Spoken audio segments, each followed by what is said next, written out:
Just so I can hear, is it possible that they take their mask off when they talk?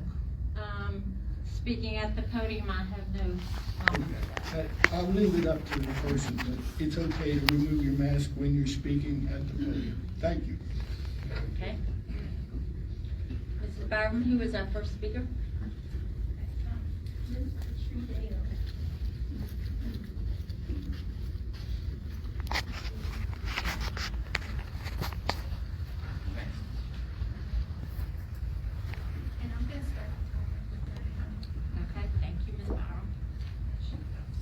Good evening, school board and OCPS leaders. I am a community member and a parent of OC. Today I speak as the president of OCA, and I have come to you on behalf of the teachers, the IAs, the bus drivers, and other staff that I represent. I ask you, what is the goal? Is the goal to keep students in school buildings and keep our schools open? Some parents have been vocal about the removal of masks, while others want to keep a mask on. Parents are divided on this issue. Their job is to do what they think is best for their children and their family. If the mask mandate is lifted, how do we give those students equity if they choose not to sit with students who are not wearing masks? Who makes the decisions to keep the educators safe and do what is best for all students for the purpose of learning? The parents and students are not the only stakeholders in schools. As I have stated to you before, a schoolhouse needs educators. In the fall, you became aware of the many issues concerning educating our students in this COVID environment. Our district is not different from others in the fact that we have lost many teachers and other educators this school year. For a teacher to leave education before the end of the school year was unheard of before COVID. Also, there is a national subs shortage which causes teachers, bus drivers, and staff to work without breaks. The level of mental and emotional fatigue can be gauged on the number of resignations and people leaving. If we remove the mask, teachers will walk. They are leaving because the policies made are not for their protection or their betterment. We may find new teachers next year, but picture having a building with 50% or more new teachers. New teachers learn and are mentored by experienced educators. The experienced as well as the new teachers are leaving. The quality of learning for students will be affected. According to the governor's executive order, OCPS will need to marshal COVID testing, air filtration systems, and other measures and make sure they are secured. If OCPS opt out of masks, all other COVID protocols are we to ignore, like disinfecting desks between class changes. Every day we have students and educators out with COVID. If we are to opt out of masks, the number of cases will rise. All we have to do is look at the issues that arise at other school districts when this option is chosen. If teachers continue to resign or get sick, where will students go to school? What is the goal? If you ask a student would they rather wear a mask or be in school, if they are allowed to truthfully answer, they would answer that they would rather be in school. Respectfully, the board nor parents have to be in the schoolhouse, with or without masks. Thank you.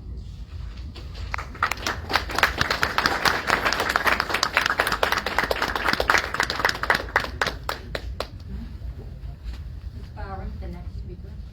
Mr. John Pilot.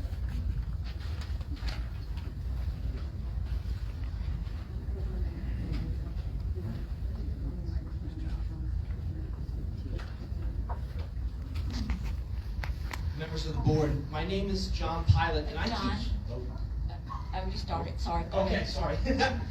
My name is John Pilot, and I teach 12th grade English at the high school. Today, I want to ask that you continue universal masking in Orange County schools. I do not ask this lightly, but I must confess that my colleagues and I feel that we are approaching the breaking point. We need your help to remain in the classrooms and continue to perform at our best. The main disruption that I see this year is absences from school, both teacher and student. Last year with virtual and hybrid classes was the worst year I've ever had. I know many of my students feel the same way. When students are home, they miss out on the best parts of school, interactions with teachers and their peers. As we all know, Zoom does not cut it. So when we came back to school in person this August, I felt like I would again have a chance to do what I came to this profession to do, to make a difference in students' lives and help them reach their full potential. However, after only a week or so into the current school year, issues began to emerge, issues with which many of the teachers across the county are increasingly familiar. Students are absent, sometimes for days, sometimes for weeks if they have COVID.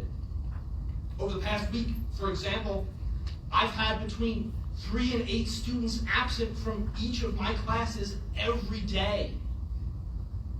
Those absences not only affect their learning, but the learning of their peers. How can we have a class discussion in English class if 1/3 of the class isn't there?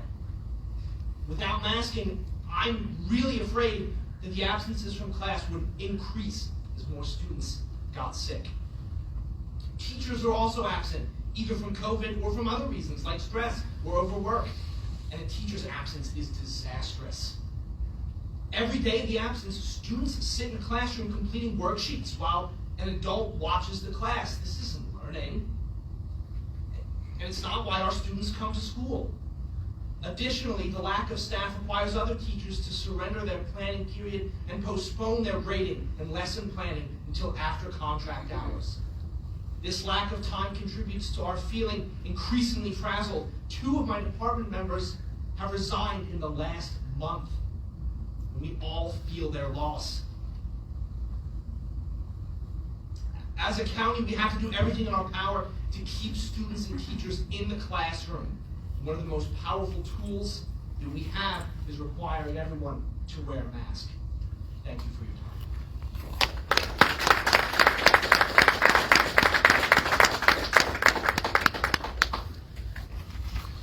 Ms. Byron, who else is signed up? Mr. John Lyons.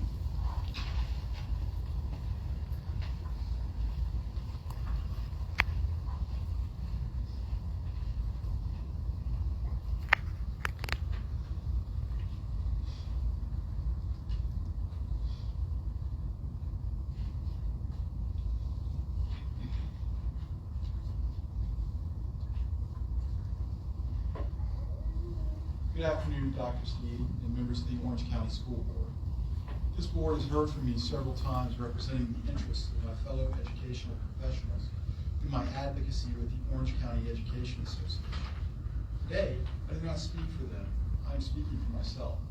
I am here to speak to you about the proposed resolution to remove the mask mandate in schools. I recognize the governor's executive order, but do not agree with it. The current mitigation strategies in place are not perfect, but they do fall within CDC guidelines. Imperfect as they are helping to keep people safe. I am among the many in the nation with increased risk factors. If I contract COVID-19, there's a chance I could end up on a ventilator. Given my medical conditions, that would be very bad. I do not wish to become ill, nor do I wish my family members to become ill from being exposed through me. Safety should be paramount, not political motivations. I have family members that I help care for that are elderly and have conditions which would make recovery from a COVID infection likely difficult at best. Not wanting to share their private health information, I will tell you that at least one of them is a cancer survivor, the treatment of which has weakened that person's pulmonary system. I will not choose between those that I love and this job. The job loses that contest every time. Safety is the most important thing to consider in this case. Safety is one element that should drive the decision, not politics. The other element that should drive this decision is science. In science, we use studies and data to determine fact and fiction. Your proposed draft indicates masks are ineffective and detrimental to the learning environment. If we look at the effectiveness of masks, I challenge you to show me the peer-reviewed research that shows how they are ineffective. The same goes for masks being detrimental to the learning environment. Where is the peer-reviewed research for this? What research you may gather, I am certain I can find research to refute those findings. This is all part of the peer-reviewing process. I implore you to follow science, not politics. I I too believe in the rights of the individual when it comes to their own health. That stops when it puts others at risk. What if a person decided it is in their best interest of their personal health to come to school with tuberculosis? Is that person's individual rights still protected? In our society, there are limits to personal freedoms. That's just how things work. In closing, I will tell you that if we remove this Band-Aid, you're going to lose more people. Thank you.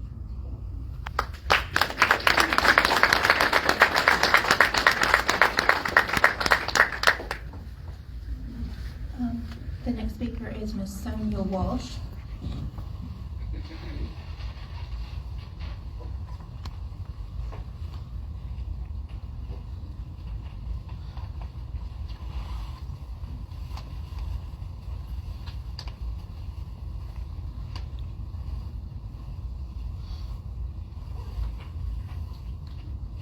Good evening, Superintendent Sneed, Chair, Vice Chair, and school board members. My name is Sonia Walsh. I reside at 1446 Spotswood Drive, 22508, and I have a child enrolled at LGPS. I would like to begin my discussion on masking by first stating that I hope that when you vote today, you will vote to follow the law. Currently in Virginia, per the passing of the bipartisan law, Senate Bill 1303 says, school divisions need to provide such in-person instruction in a manner in which it adheres to the maximum extent practicable to any currently applicable mitigation strategies for schools to reduce the transmission of COVID-19 and that have been provided by the CDC. Currently, the CDC recommendation for schools is universal indoor masking for all. On October 1st, 2021, the Morbidity and Mortality Weekly Report released data from a study done in Arizona on the association between school mask policies and school-associated COVID-19 outbreaks in K-12 public schools open for in-person learning.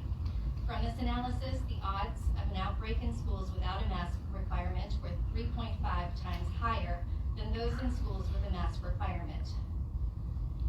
Removal of a mask requirement in our division would also be in direct conflict of Orange County Schools' mission.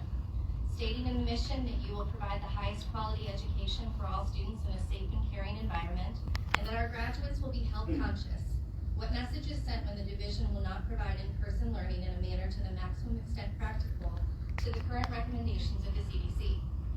Orange County Schools has been utilizing the mask requirement indoors for all as mitigation strategies since the opening of school this year, which is the maximum extent practicable adhering to CDC guidelines. What is preventing the division from continuing this mitigation strategy or offering better masks to the community to maximize the benefits of this requirement through the use of the $1,347,000 received through the American Rescue Plan Act and the elementary and secondary school? And wouldn't you be in violation if you remove the mask requirement now? What mitigation practice would be put in its place if masking isn't required? The governor's executive order does put all school boards in a very uncomfortable place, and I do not envy the positions you hold today. However, the executive order does not supersede statutory law. I would implore you to wait for a judicial decision or expiration of SB 1303 on August 1st, 2022, before you vote to remove any mask requirement. If you want to be viewed as following the law, this would be the correct path forward. Thank you.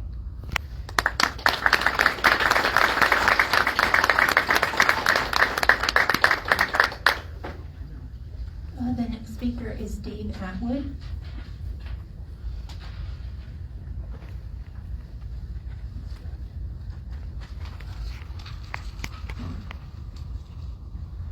Good evening, guys. I just want to say that what we're all going to have to do is we're all going to have to learn how to live with COVID-19. COVID-19 isn't going to vanish. A mask isn't going to take it away. A pill isn't going to take it away.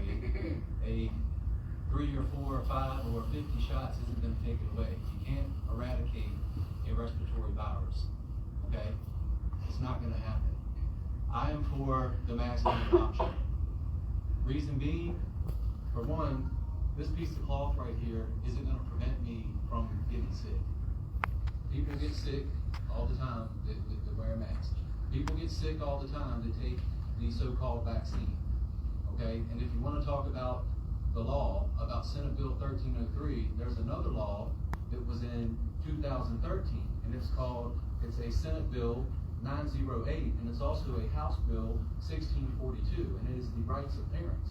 That has been trampled on by executive order. Okay, so this, it's the lesser, of evils here. We can't start using one law to cancel out another. At the end of the day, this state now, the schools, we're under another executive order from the governor. Okay, I didn't like Ralph Northam's executive order. I didn't like it. I didn't want my kids in masks. I didn't agree with it, but I did it anyway because it was an executive order. When I ask questions about it, it comes to, things like funding. You don't want funding withheld. That's what's going to happen, all right? We need our funding. We're going to be in court, and we're not going to get state funding. It's going to be withheld, and that's going to hurt the schools, all right? We're going to talk about teachers resigning. There's not going to be the money there to pay the teachers, so it's not going to matter. We need to come together and get over the COVID-19 thing. We need to put it behind us. Yes, personally, I've never lost anybody to COVID-19, okay? But I have lost people in car crashes. My sister, 6 months later, my grandmother died of cancer, okay? I've lost people to heart attacks, to suicide, to overdoses, car crashes. All right, there's a 1% chance that I could die in a car crash. Am I gonna, surrender my license and walk around everywhere because there's a 1% chance that I might die? No. Okay, we need to be practicable. All right, that and Senate Bill 1303 was not meant to be a mask mandate. It was meant to get schools open and give school boards the power. And right now, according to the executive order, you guys don't have any power. The parents have the power. We're the ones that have the power now. We choose for our kids, not you. Thank you.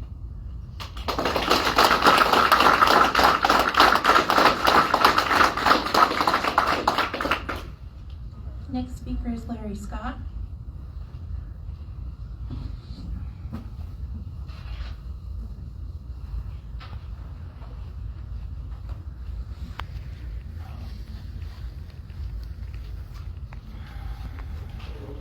Good afternoon, board, parents. Thank you all for coming. My name is Larry Scott. I haven't worn a mask in a year. I'm in Bush Hall right now. Is there any mask anonymous in Orange County? I'm ready to go to legal. In all seriousness, you know what I'm about here. You know why I'm standing here. I'm not a stranger to this board, and you know where I stand. And I haven't taken this approach before, but let me tell you, I'm a child of God. I was delivered from a life of sin back in 2001. And I've been charged by Jesus Christ with Galatians chapter 5 and verse 1. He says it is for freedom that we have been set free. Stand firm then, and do not be held down by yoke of slavery anymore. There's something instilled inside a child of God, people who follow Jesus, that is not rubbing right what's going on in the world right now. The lie is being perpetrated.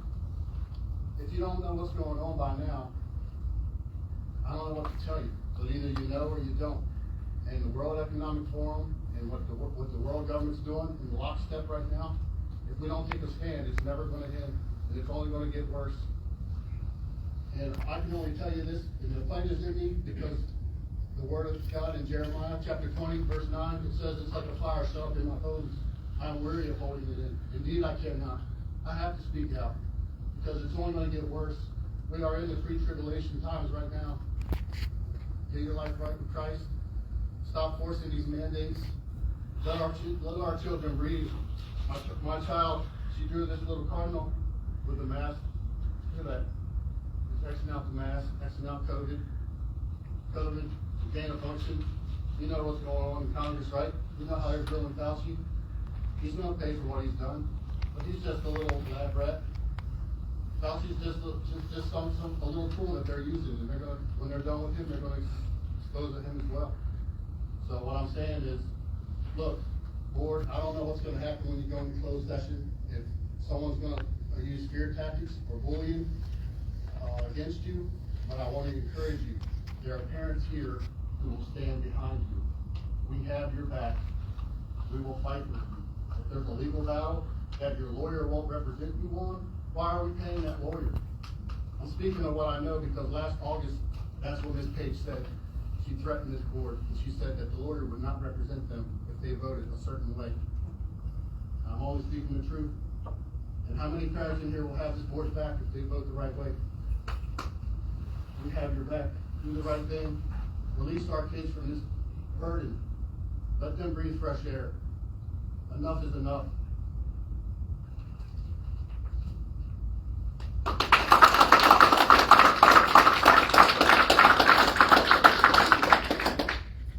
The next speaker is Sandy McLeod.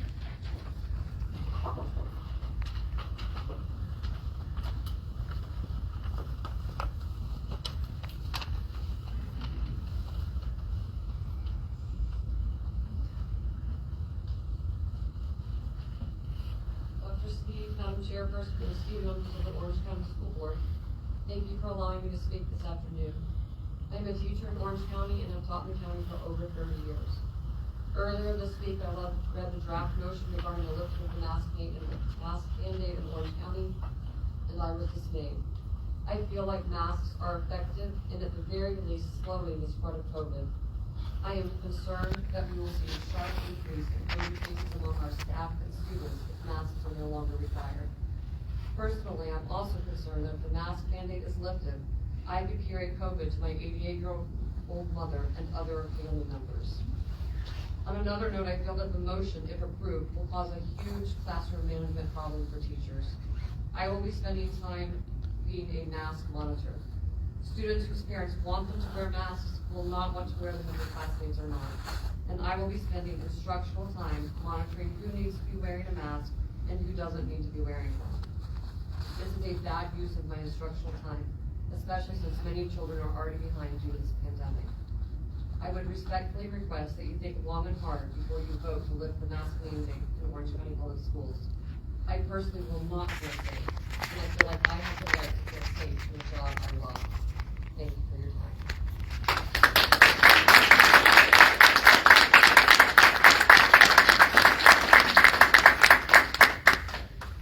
The next speaker is Ashley Booth.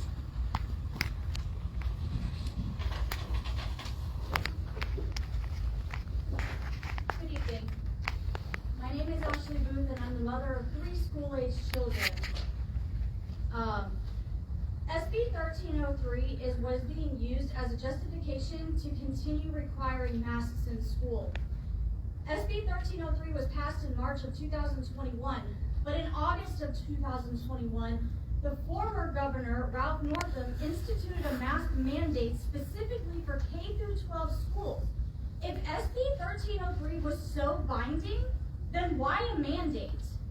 The current governor, Youngkin, has said to make masks optional in the same way Northam made them mandatory by executive order, but only one of those orders is currently valid. CDC guidelines also state that high-risk activities such as band, chorus, and sports should be canceled or held virtually to protect in-person learning. Why, if SB 1303 is so binding, then why are these activities still taking place? Your answer is probably something like, this is not practical to cancel bands and chorus and sports. Well, I'd like to tell you a few things that I think are not practical. My oldest daughter attends Orange County High School. She tells me that the teachers yell up and down the hallway to mask up during class change, as if they are in basic training, subjecting our kids to constant microaggressions. And then one day, my daughter came home from school visibly distraught because during PE class, she removed her mask to catch her breath. The teacher yelled at her to put her mask on immediately, and at that point, she felt like the teacher was telling her to go suffocate herself. My daughter gets on the bus at 6:15 in the morning and gets off the bus at 3:30 in the afternoon. That's 9 hours a day, 5 days a week in a mask. As a result of excessive mask wearing, my daughter has also suffered dermatological issues to her face that not only affects her physically but also emotionally as a 15-year-old girl. As a parent, I have the fundamental right to make decisions concerning the upbringing of my children for their education and care.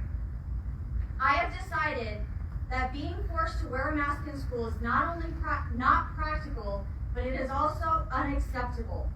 You cannot hide behind SB 1303 when you are picking and choosing which guidelines to follow. Making masks optional does not remove the right to wear them from anybody, but a mask mandate does remove the rights of parents. And my two younger children who are currently homeschooled will never step foot in an Orange County school as long as there is still a mask mandate in place.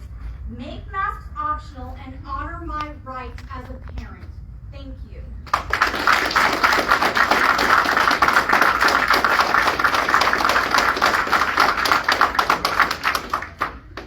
The next speaker is Stephanie Linville.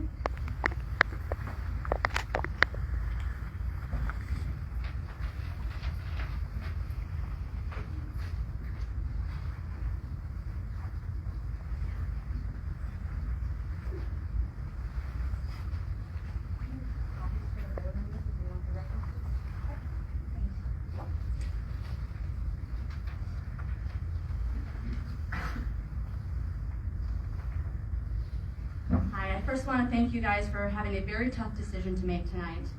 I'm going to go quick since we have lack of information, or we have a lot of 3 minutes to do this. Anyways, I'm a little nervous, I'm sorry. Everything I state, I'm going to be referencing sources from the NIH, the CDC, the WHO organization, .gov organizations, and peer-reviewed studies. You have the references in front of you. I'm here to compel you as elected officials, as a parent, to give the parents authority back to make that decision for their children, whether they want to mask their children or not mask their children. That authority should have never been taken away in the first place, because we have a constitutional right to make that decision for our children. Masking children can cause psychological, social, physical, and developmental issues, difficulty concentrating, learning struggles, fatigue, headaches, which my daughter has weekly and causes puking weekly because of the mask, increased carbon dioxide levels, impedes speech, does not protect against respiratory infections, decreases blood oxygen, and there are 65 studies that show mask wearers can cause induced exhaustion syndrome in children. That is quoted from the NIH, CDC, and 2 other references that you have in front of you. There was a study in Georgia, over 90,000 students in 169 schools, that compared schools that required mask mandates and did not require mask mandates. Their results was that there was no significant difference of COVID-19 transmission between those types of schools. 8 qualified doctors had came on record that said there is no relevant science behind masking children and lacked evidence to support masking children. You have the list of their names. Some of them are chief of pediatrics, professors, viral immunologists, I can't even say that, and you see the rest of that there. There's another study from Germany that their conclusion was heightened health risk in children that wore masks and lacked evidence to support wearing masks. That is on the NIH website. The World Health Organization has also said themselves that the effect of masking children in school was at least sparse. The UK, Ireland, Scandinavia, France, Netherlands, Switzerland, and Italy have all quit requiring masks for their children. When they made that change, they stated that they showed no increased outbreaks. And I'd like to end with Senator Donovan's quote she quoted 3 days ago, who's a practicing physician. She said, Governor Glenn Youngkin's executive order does not ban mask-gates. It gives parents options. Just like SB 1303 does not mandate mask-gates, it gives school boards a roadmap to keep the schools open. Today, we know the risk of hospitalization for children is almost none. In fact, Virginia's estimated almost 1.9 million children, 0.07% have been hospitalized with COVID since March 2020. At the same time, the use of masks in school present risk of learning loss, social emotional challenges, and other issues. Parents constitutionally and logically are the best people to analysis their children for what's best for their children. The risk of COVID-19 to children does not justify the universal need for masks in school. It is time for the governing bodies, including school boards, to develop an achievable off-ramp for COVID-19 protocol based on scientific data.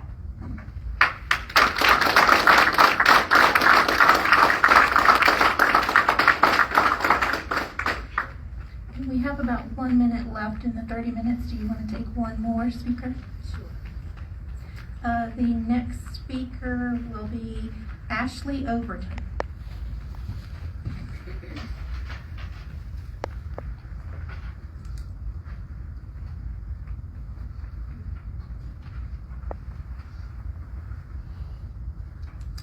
Good evening, members of the board and fellow parents. My name is Ashley Overton. I'm the mother of 2 school-aged children and will be speaking in accordance with Governor Youngkin's executive order to give the choice back to parents in regard to masking our children. I stand here in utter disbelief that after more than 2 years, we as parents are still fighting to prove that we know what is best for our children. The rights of parents have been trampled on since the beginning of this pandemic. We were forced to comply with Governor Northam's tyrannical orders as though they were law. And now it is as if Governor Youngkin's order is merely a suggestion. Masks have proven to be impractical and ineffective, not to mention the social and emotional damage we are causing by forcing our young to wear them for more than 8 hours a day. While I understand that masks may offer a level of comfort for some, I ask that you understand they do the exact opposite for those opposing them. I am not asking for those rights to be taken away, simply stating that we as parents should be given the same courtesy, which is a choice and a voice for our children and their well-being. Vaccines and masks are readily available for those who wish to utilize them. Parents and children alike have been through enough. It is time to remove the mask and get back to what matters, which is educating our children. Thank you.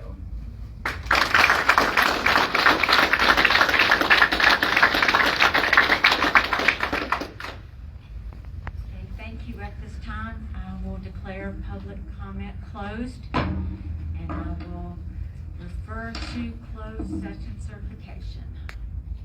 Would you like to read your testimony?